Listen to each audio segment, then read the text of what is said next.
Chris, I'm curious about you. YouTube, have you started diving in there? Is that something you've been looking at?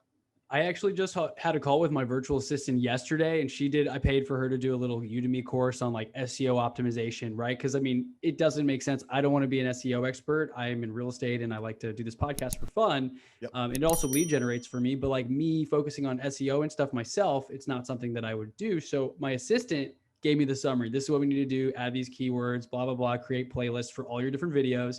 And so I am taking YouTube more seriously. You know, I've been inspired from people like yourself and like Ben Levitt, for example, just how they've grown it, taking it more seriously. Because right now I'm just basically putting the Zoom videos up on YouTube and it's been growing slowly. I think I'm about to pass like 400 subscribers, but it's not quite as close to my podcast downloads, which are about at 50,000 a month right now. So filling in the gaps, right? Like, okay, I have this cool podcast. Like, let me take this really seriously and actually get a fancy mic. And now let me focus on building YouTube, because people, like you mentioned, the likability factor, your voice is great, but if they don't know what you look like and how you act and like, oh, here's my cat running around the desk, right? That's when they really get to know you. Like, I see your background here, done is better than perfect on the whiteboard. I love that quote, right? So I can relate to you more. I'm like, okay, we're just two people talking here versus a podcast may not be as close because, okay, you know their voice, but what do they look like? What do they wear? You know, what's their style? Are they in a suit or are they in a hoodie and a t-shirt, right? And the other aspect is it's much easier to repurpose. Like, yes. Have you ever actually listened to a full audiogram before on Instagram?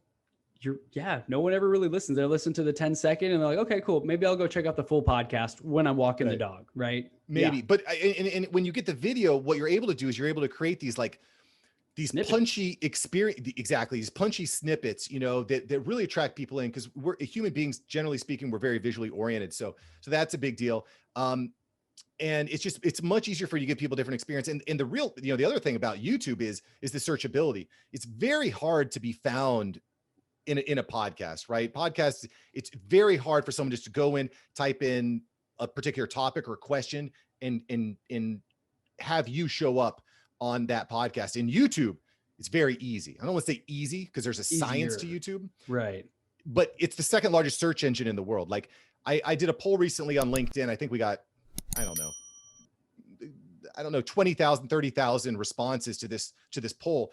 And by far, so the question was, where do you learn the most? And by far, YouTube was where people go to learn.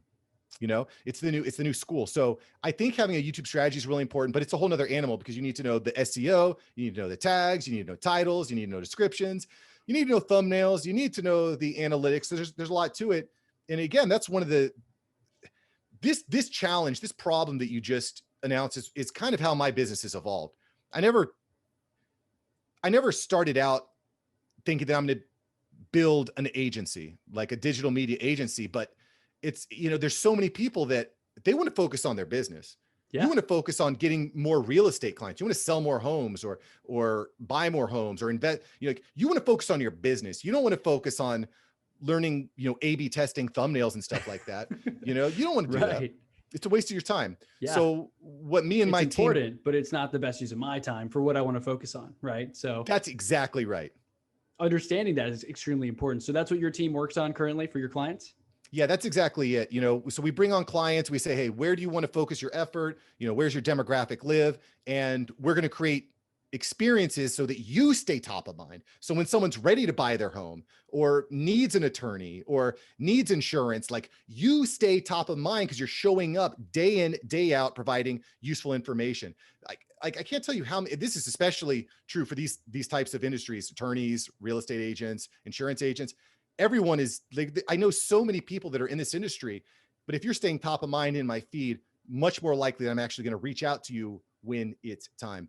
But and I love what you said there, Chris. It's important, but it's a waste of your time. Right. And it goes back to clarity on what do you want to be the expert in? What are you interested in? If I loved video editing, sure, I would chop up my videos and stuff. I mean, I've taken footage at trips and stuff, and I've tried to make the cool travel videos, but then I'm like 2 hours into editing, I'm like, gosh, I should just outsource this, because it's cool to see the final video of my trip, but I don't want to be there for 4 hours editing the last 7 days, you know, in Bali or whatever. Right. So whatever you're interested in. And so for me, like podcasting, I want to be doing more of this. Real estate deals, I want to be doing more of those. Showing houses, I mean, I could delegate that, right? I don't necessarily want to open up 10 houses for you in the weekend. I'd rather have someone else do that and pay them while I'm doing these types of conversations. And then I'll show up for the picture at closing, right? It's like a selective with my time. And I know you're the same way. I can see clearly that we have our priorities outlined. Thank you so much for watching. I'm glad you enjoyed this episode. I've got several other episodes right here for you. Smash one of these videos to make sure that you don't miss out on the tips, tools, and tactics of industry experts. Let's take that side hustle full time. Smash one of these links.